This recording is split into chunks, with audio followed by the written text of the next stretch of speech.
Hi, good evening everyone. Welcome. Thank you so much for joining with us today. So the topic vitamin E and K, and we have Jayasuriya with us to go on with the webinar. Thank you so much, Jayasuriya, for connecting with us. I'm really glad to work with you, sir. Thank you. Yes, we can go on starting the session.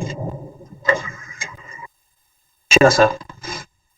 நோய் நாடி நோய் முதல் நாடி அது தணிக்கும் வாய் நாடி வாய்ப்பச் சொல்.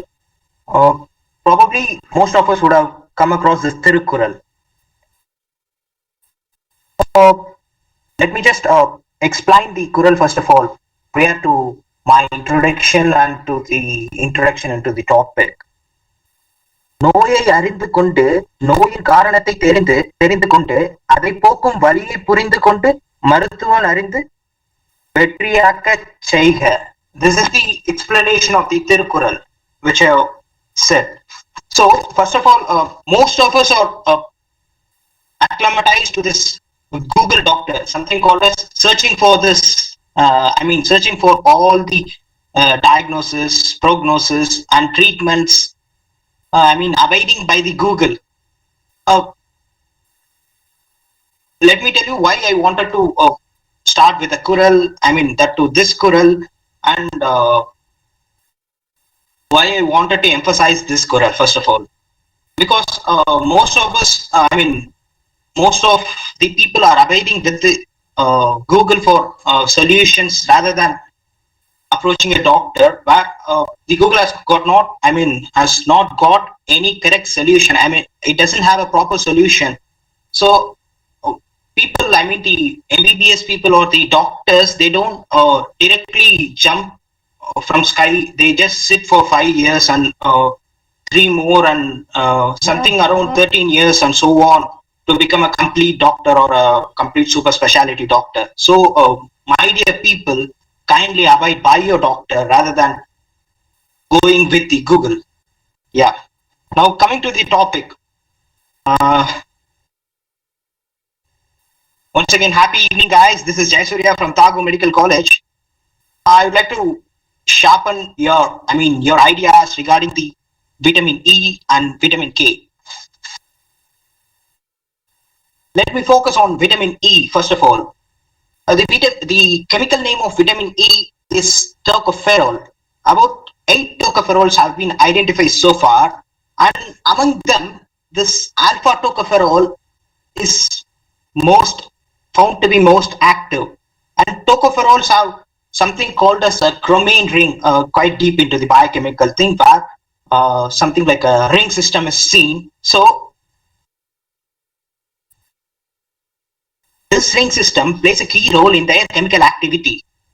Vitamin E being a fat-soluble vitamin, and previously vitamin E was considered to be an anti-infertility vitamin, where if there was deficiency of, in case of rats, it was clinically found that when vitamin E supplementation is depleted, there seems to be infertility seen in both male rats and female rats. So first of all, they from the history part, they found it out that vitamin E was something like a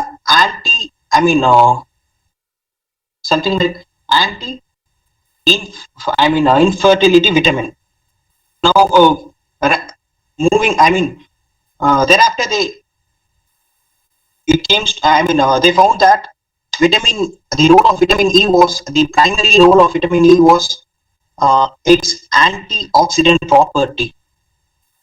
Now moving to the sources of vitamin E, generally in case of vegetable oils, something like cottonseed oil, sunflower oil are rich sources of vitamin. In case of the non-veg or the non-veg sources, meat, egg, milk and butter are good sources. Here we'll have to note that fish liver oils are deficient in vitamin E. I'll talk about the sources once again because it's quite a huge list, right? I'll talk about it once again prior to the conclusion of vitamin E. Now moving on to the RDA, that is the required daily, the amount of consumption that has to be taken that has to be taken every day, male, female, and even the lactating women and the pregnant ones. First of all, mentioning about the uh, is required, whereas 8 milligram is considered as 12 international units and 12 milligram is considered as international units, where the males will be requiring around 10 milligram per day, the females 8 milligram per day, and the pregnancy and the lactating women the 10 milligram per day and 12 milligram per day respectively. Now moving on to the metabolism, that is the absorption, transportation, and the storage of vitamin E. Vitamin E is absorbed in small intestine along with the fats or the so-called fatty acids with the help of bile salts. In the intestine, to be more precise, the small intestine, the duodenum, and so on, where the vitamin E is incorporated into the chylomicrons and transported to the liver. From the liver, this vitamin E is transported to the adipose tissues and other tissues too, and even the muscles too, in order to get more simplified and unutilized. And this adipose tissues, muscle, liver store this vitamin to a significant amount. Now, on the other hand, moving to the biological functions, the biochemical functions. Vitamin E is a powerful natural antioxidant. It prevents the peroxidative damage of the polyunsaturated fatty acids of the cell membranes caused by the free radicals. But the free radicals are continuously being produced in the body. They attack and oxidize the polyunsaturated fatty acids or the so-called PUFA of the cell membrane and destabilize the integrity of the cell membranes, thus affecting the normal functioning of the cells, or mainly the red blood cells or the RBCs.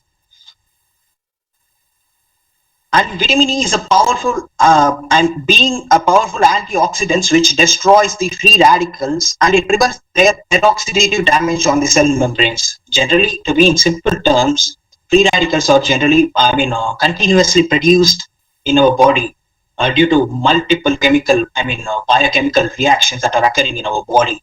Now, generally, what happens? These free radicals, something like the hydrogen peroxide and other free radicals which has got single electrons. So now generally these free radicals go and attack the cell membrane which has got a long chain of a fibrofatty layer, to be more precise, the PUFA, the polyunsaturated fatty acids. Now, when the cell membrane is getting damaged, what will happen? The function is getting depleted, right? The function of normal functioning of the cell is getting depleted by the cell is getting diseased. Now, on the other hand, vitamin E has something like selenium sparing action, or the element selenium, the mineral selenium. Yeah, this selenium also has the antioxidant property alike the vitamin E. This selenium is an integral part of a chemical enzyme, something called as glutathione peroxidase. This destroys the free radicals and protects the red blood cells and other tissue membranes from the peroxidative damage caused by the free radicals. Now, this selenium and vitamin E act synergistically with each other against the peroxidative damages. Thus, selenium decreases the requirement of vitamin E and vice versa. So, selenium has vitamin E sparing action. To be in very simple terms, it's something like brotherhood, where when vitamin E is not in the functioning, in the functioning of the in the plasma, selenium takes the role. This happens. Yeah. Now, moving to the deficiency part. Deficiency is generally rare in case of vitamin E. Deficiency may cause anemia. in colloquial Tamil term, it is called as Ratta Sogai. Yeah, as RBCs are prone to the peroxidative damage. RBC in the sense the red blood cells which carry the oxygenated blood, and in turn it also carries the deoxygenated blood for the exchange in the lungs.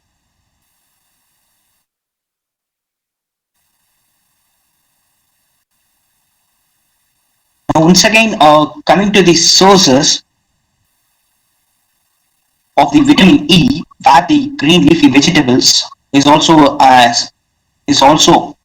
one of the, to be more simple, the greens, something like the kale, spinach, broccolis, and the greens are the best sources, and also the soya beans, avocado, kiwi, pomegranate, as I mentioned earlier, the chicken liver, egg, or the good sources of vitamin E. Yeah. And what causes this deficiency? Fat malabsorption is one of the main causes. Now, what is fat malabsorption?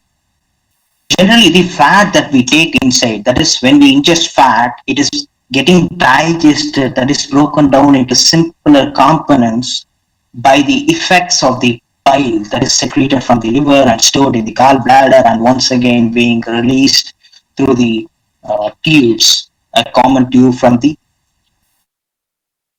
from the gallbladder and the pancreas. So generally, the contents of the pancreatic secretion, pancreas is nothing but kanayam. Yeah, something from the pancreatic secretion and from the bile secretion, these ingested fat gets digested and get absorbed in the intestine, the small intestine, the so-called small bowel, and gets incorporated into the chylomicrons to get transported to the liver, which is where it is getting stored.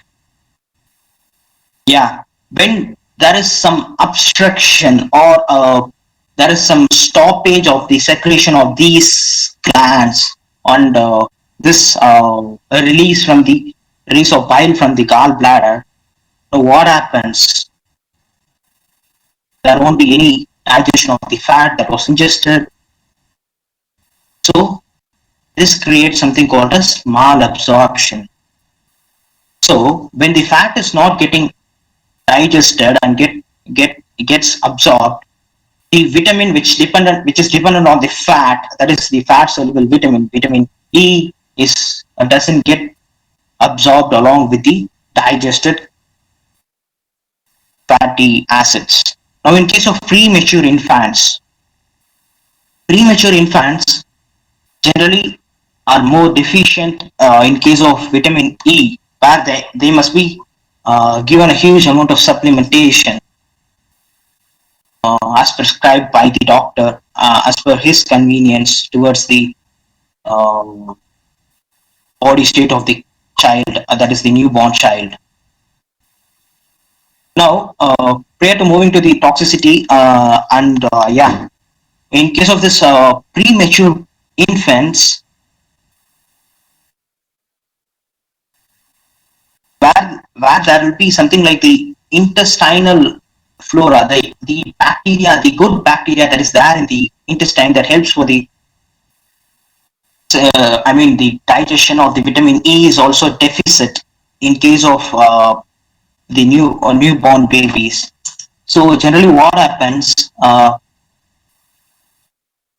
The impaired absorption, that is the fat malabsorption, is seen, and in case of this jaundice in the sense where the secretions of the liver, which is getting stored in the gallbladder, that is the bile is getting obstructed, blocked from the flow of its passage. So generally, what happens? Jaundice occurs. Yeah, and there is also there could also be genetic vitamin E deficiency. It is caused by a lack of protein that normally transports the active form, the alpha tocopherol, which I mentioned earlier, from the liver to the adipose tissue. Now, what is seen in these deficiencies, muscle weakness is very prominent, and protein excretion in the urine will be seen, which is very abnormal. And in case of adults, uh, they are under something called as oxidative stress. Yeah. Now, there will be something like the fragility of the red blood cells will be increased. Yeah. On the other hand, there will be the neurological changes where there will be muscle weakness, which I mentioned earlier, where neurological defects in the sense that the neuromuscular junction where the chemicals which are being the commanding chemicals which are being secreted from the brain to the muscles in order to the movements, something like eating, sleeping, dancing, and even the smaller movements of shaking the hands will be quite difficult in case of the very prone conditions of this deficiencies and the muscle weakness. Yeah. So, what is the treatment for this vitamin E deficiency? In case of the neonates, that is the newborn ones, something like a heavy dose, which I mentioned, something like 25 to 50 units per day for 1 week will be given. That depends upon the uh, doctor's idea whom the baby is being treated. Now, moving to the toxicity level, generally there won't be toxicity won't be seen in case of this vitamin E. Yeah. Moving to vitamin K, something called as naphthalquinone, quite a weird name, right? That's what I felt when I read that for the first time. Yeah. One second.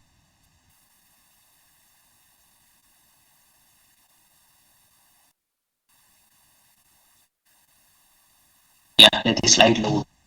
Let me talk. Coming to this naphthalquinone, it is a derivative component of vitamin K. Generally, this vitamin K acts as a it has got a specific function of something like a coenzyme. It's quite deep into the biochemical thing. Let me make it very simpler. On the other hand, this vitamin K is required for the production of blood clotting factors that are essential for the clotting, uh,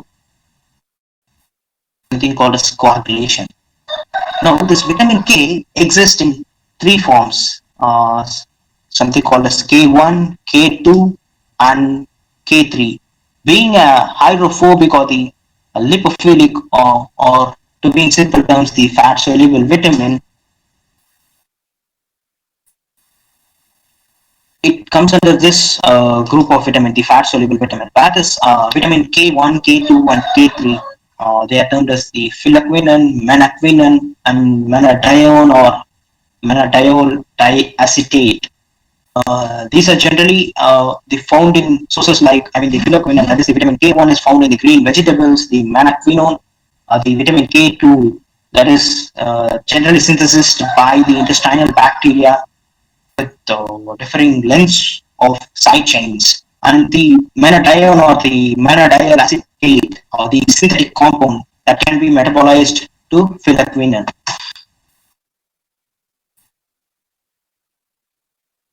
The biochemical thing, right? Let me directly move on to the dietary sources. This green leafy vegetables, such as kale and spinach, margarine, liver, and vegetable oils, and particularly olive, canola, and soybean oils, and some amount is contributed by the intestinal bacteria too, for the production of the vitamin K, as I mentioned earlier, the K2 form of, I mean, vitamin K2 form.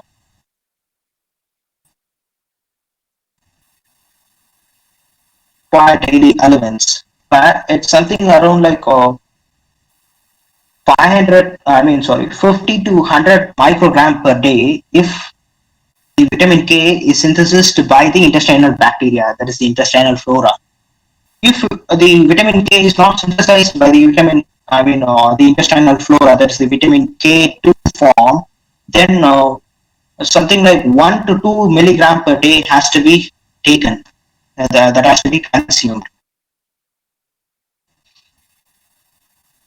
Now, moving to the metabolism part, that is the absorption, transportation, and the storage part. Vitamin K is absorbed in the small intestine, unlike the vitamin E, along with the fats with the help of the bile salts from the intestine. Vitamin K is transported to the liver by the chylomicrons, by a similar mechanism, right? Now, this vitamin K is mainly stored in the liver. From liver, vitamin K is transported to the other tissues by the low density lipoproteins, the so-called low density lipoproteins. What are the functions of these vitamins? Generally, the coagulation, bone formation, and prevention of atherosclerosis. Yeah. On the other hand, vitamin K is required for the synthesis of active form of blood clotting factors. All these blood clotting factors are synthesized in inactive precursor forms in the liver. These inactive blood clotting factors are then converted to active form by a chemical enzyme or something like a gamma carboxylase enzyme, which has got some glutamic acid residues quite deep into the biochemical thing. Where now vitamin K acts as a cofactor, which I mentioned while starting about the vitamin K for these carboxylase enzymes. Now, to be in simple terms, what happens is the inactive clotting factors, that is clotting factor 2, 7, 9, and 10, are getting activated by the activity of the gamma carboxylase enzyme, where vitamin K acts as a cofactor for this enzyme. Vitamin K is also called as anti-hemorrhagic vitamin, as it helps in the coagulation, where acting as the opponent, something like the dicumaril and warfarin are the two important antivitamins of vitamin K. Yeah, as they act as anticoagulants. Warfarin is used in the treatment of something like the thrombotic diseases. Thrombotic diseases in the sense, the clotting diseases where blood is getting clotted in the tubes that is carrying the blood. Yeah. Now, let me deliberate about what are clotting factors. There are generally 13 clotting factors. Clotting factors are chemicals. Yeah, those are chemicals that are most of them are prepared, that is made in the liver, and they help and they are getting circulated in the blood along with the other blood corpuscles or the other blood cells. So generally, what these clotting factors does, when there is a rupture or damage of the tissue which causes bleeding, generally there is a cascade of reaction taking place, where these clotting factors play a key role in forming a mesh of the fibers which are produced by the cascade of reactions with the help of the clotting factors, so that the bleeding is stopped within a few minutes, or within a few minutes. That is called as the clotting. The time lapse is called as the clotting time. As I mentioned, vitamin K is also important for the bones, for their bone formation, and they help in reduction of the thickness of the bone. That is, they prevent osteoporosis and the initial stage, the osteoarthritis, where there is a friction between the joints as the matrix that was between these joints, something like the knee joint or the joints in the hip, generally get worn out due to the deficiency of the vitamin, or even due to the genetic defects, which I mentioned in my previous sessions of the joint pains. Yeah. No, as I mentioned, the clotting factors 2, 7, 9, and 10 are synthesized as inactive precursors in the liver. So, generally, what happens when there is this vitamin K comes into a key role, comes into a role where, with the help of the carboxylase enzyme, it activates these precursors into the active form. I mean, the inactive precursors into the active form. Now, moving to the deficiency part, a deficiency of vitamin K lead to bleeding, that is called as hemorrhage, as vitamin K is required for the clotting process or the coagulation process. This forms the basis of the internal bleeding of vitamin K deficiency, and it also causes prolonged prothrombin time, delayed clotting time, and bleeding time. I mean, the prolonged prothrombin time in the sense the reaction of this cascade. I mean, the cascade, as I mentioned, the cascade of protein. Cascade of proteins, that is the clotting factors play a key role in the clotting, right? So now this that is a reaction in the activation, and there is a elapsed time between the activation of these clotting factors. On the other hand, the clotting time is delayed and the bleeding time is extended. What is bleeding time and clotting time? First of all, bleeding time is the time until which the bleeding occurs after a hemorrhage and after a damage. On the other hand, the clotting time is something like the time after which the blood clots after the initiation of the bleeding. This is called as clotting time. Now, this that is a delayed clotting time in the bleeding time and prolonged prothrombin time. Yeah. Generally, due to the deficiency, there is muscle weakness and other reactions like the bone thickness, where the thickness of the bone decreases. I mean, the matrix between them decreases, and the friction occurs between the joints, so that they are not able to uh, sustain the total body weight that is produced by the body. Generally, this normal bleeding time is around 2 to 6 minutes, and this clotting time is around 2 to 8 minutes. When this gets prolonged, there will be a huge amount of blood loss from the body. Now, let me talk about the uses of the oral anticoagulants. I mean, these anticoagulants are used in treatment of the thrombotic conditions such as thrombosis occurring after something like a heart attack, the so-called myocardial infarction or surgery, where something like the ticagrelor and warfarin are being used, which are the opposite, which has got an opposite effect for this vitamin K. Now, moving on to the hypervitaminosis, administration of large doses of vitamin K produces something like jaundice, and even the brain damage is seen in many cases, and even the hemolytic anemia is seen. Now, uh, the main symptom could be something like bleeding and bleeding into the skin, something like uh, bruises could be more prominent, where blood may be seen in the urine and or stool too. And in case of newborns, there will be a life-threatening condition where bleeding within or around the brain may occur, which is a very serious condition. Yeah, I think that's the end of the short, and move on to the question session.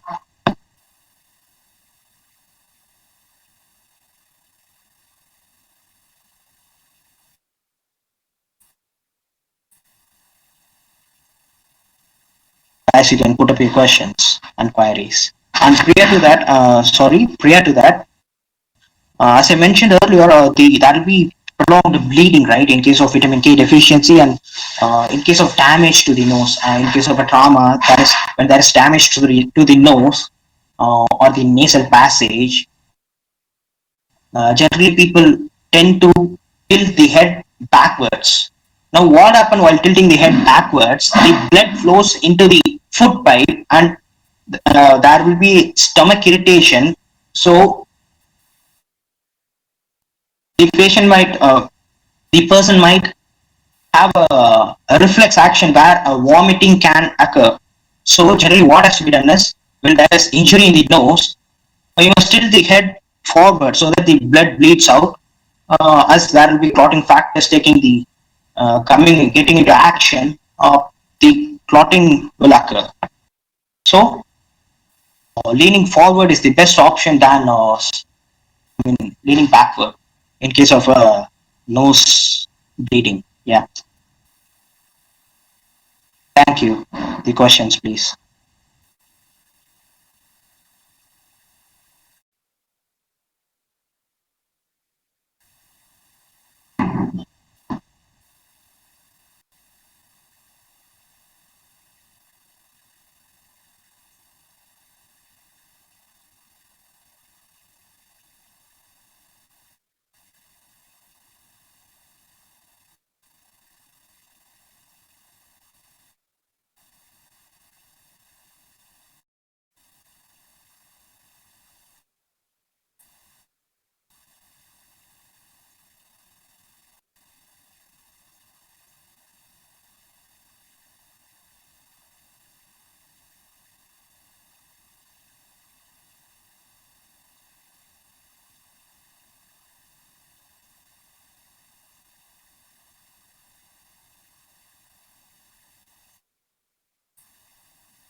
Yes, thank you so much, Jay Surya. I guess people are clarified with the vitamin E&K, and there seems to be no doubts.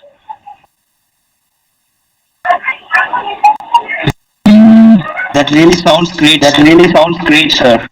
Yes. Thank you. Thank you so much, people, and thank you so much, Jay Surya, once again for going on with the webinar. And thank you so much, people, for joining with us today for the vitamin E&K webinar. So we'll meet you tomorrow evening 5 o'clock with another one webinar. So until then, bye. Good night. Stay home. Stay connected. Thank you, man. Good day.